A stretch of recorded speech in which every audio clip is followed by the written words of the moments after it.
Audio Jungle.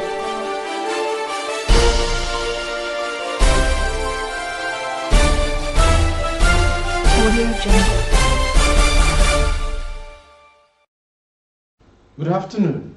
Here is the national news from BGI TV Baba Gbagede Imo TV. I am Maurire Rebila Lawal. First are the major headlines.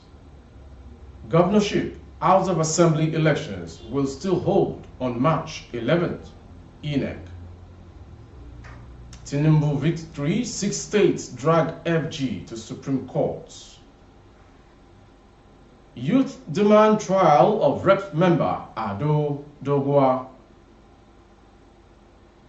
Men killed as explosions rocks illegal crude bunkering sites in rivers. 11 men caught with 10 human skulls. And on sports, Flying Eagles clinch World Cup ticket after win versus Uganda. Now the news in detail. The Independent National Electoral Commission says the 11th March governorship and State House of Assembly elections will hold as scheduled. INEC gave the assurance in a statement by his spokesman Festus Okoye in Abuja on Thursday yesterday. The electoral umpire said all the processes and procedures leading to the elections were being finalized. The commission held its regular weekly meeting and deliberated on several issues, including the presidential and national assembly elections, said INEC. It also discussed the governorship and state assembly elections and the pending elections in Enugu East Senatorial District and the Eastern Central, Eastern West, and Igwebin Federal Constituency in Edo. INEC also promised to conduct the rescheduled elections in Enugu and Edo on March 11th. The Commission is aware that in some senatorial district and federal constituency, declarations and returns were not made. The Commission is compiling the list of the affected constituencies. A date for supplementary elections will be fixed after the governorship and state assembly election, the INEC statement added. Moving on to the next story. 6 states, Adamawa, Akwa Ibom, Bayelsa, Delta, Edo, and Sokoto, have dragged the federal government before the Supreme Court over the conduct, collation, and announcement of the February 25, 2023 presidential and national assembly elections. The states want the Supreme Court to declare that the pronouncement of Bola Ahmed Tinubu, the candidate of the All Progressive Congress, as the winner of the February 25th presidential election be avoided by the court. They argue that the entire result of the presidential election announced by the chairman of the INEC at the National Collation Center, Abuja, is in flagrant violation of the provisions of the Electoral Act.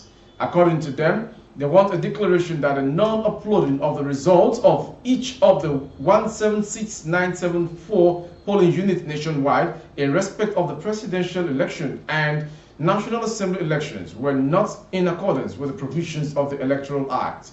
Recall that the INEC declared Tinubu as having won the presidential election on Wednesday. The electoral body has also issued Tinubu the certificate of return. Moving on to the next story on the national news. The Northern Youth Council of Nigeria, NYCN, has condemned a member of House of Representatives Ado Dogwa for allegedly mobilizing thugs who killed innocent people in Kano State. The lawmaker was allegedly involved in a violent confrontation between members of the New Nigerian People's Party and the All Progressive Congress (APC) that led to the killing of 3 people and the burning of a campaign office of the opposition party in the Tudunwada local government area of Kano State. Abdullahi Kiyawa, the police spokesperson in the state, explained that the lawmaker was arrested and charged with murder. According to Isa Abubakar, the national president, Northern Youth Council of Nigeria, we cannot be idle when the rights, privileges, freedom, and peace of the North is concerned. We must all come out in full force to put a stop to a long-term tyranny and rape of democracy demonstrated by the unscrupulous, dishonorable Ado Dogwa over the years. The youth explained that reports have shown how Ado Dogwa illegally mobilized thugs because of a political difference, thereby forcibly imposing himself to be declared winner in an election characterized by vote buying and voters' intimidation.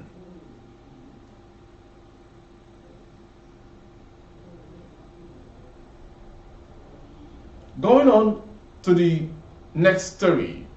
Scores of people were in the early hours of Friday morning killed when an explosion occurred at an illegal crude oil bunkering site in Rumwekpe community in Emogwa, local government area of Rivers State.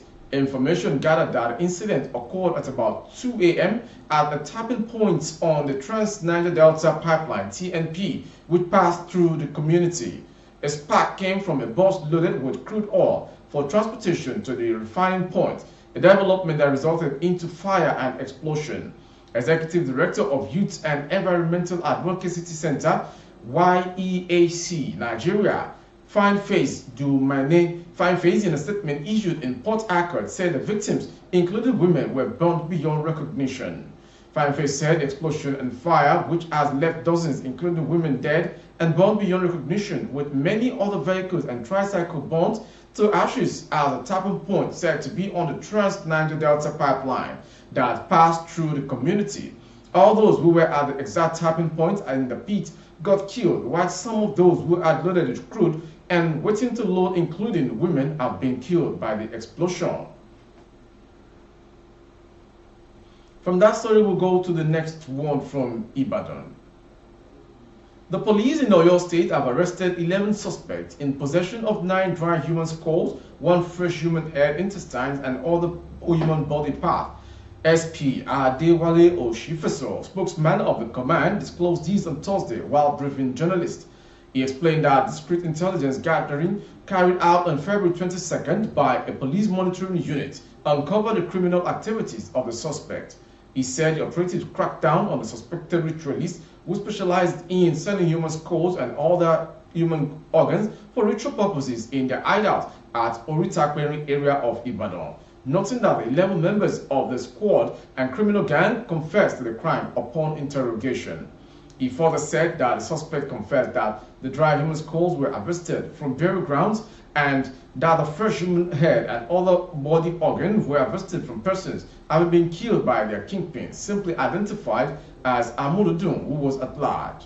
Meanwhile, one of the suspects and wife of Amududun said she knew her husband as an Islamic cleric and was surprised when the human skulls were found in his office. She said that she went to her husband's office to collect money for foodstuff when the police came and searched the office where the skulls were found. Completing the national story this hour is the sports news.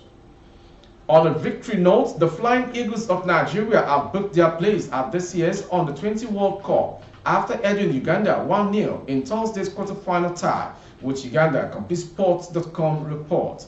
A first-half own goal by Uganda's Ibrahim Juma and Ladan Bosso's side their third consecutive win of the 2023 Under-20 AFCON going on in Egypt.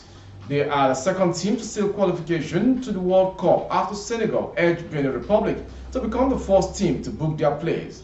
The Flying Eagles will now wait for the winner of the quarter-final clash between South Sudan and Gambia.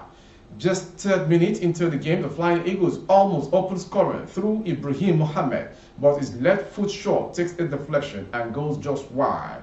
In the 7th minute, Flying Eagles keeper Chijoke Aniagboso peeled a long-range shot, but quickly claimed the rebound before a Uganda player got to it. That was the national news this hour. Before we go, some major headlines. Governorship, House of Assembly elections will still hold March 11th, INEC says. Tinubu's victory, 6 states drag FG to Supreme Court. And finally, on sport, Flying Eagles clinch World Cup ticket after win against Uganda. For more updates on YouTube, our handle is Baba Agbagede Imo TV. Kindly subscribe and click on the notification bell. Select option all to access our broadcast. On Facebook, Gbagede Imo with Alawi Adebayo. Please like and follow the page. On Instagram, Gbagede Imo _22. For advert placement of your goods and services, coverage of events and functions, please dial the phone number streaming on your screen for advert placements only. Jumat Mufida to all faithful Muslims all around the world. I am Morire Rabila Lawal. Good afternoon. Audio Jungle.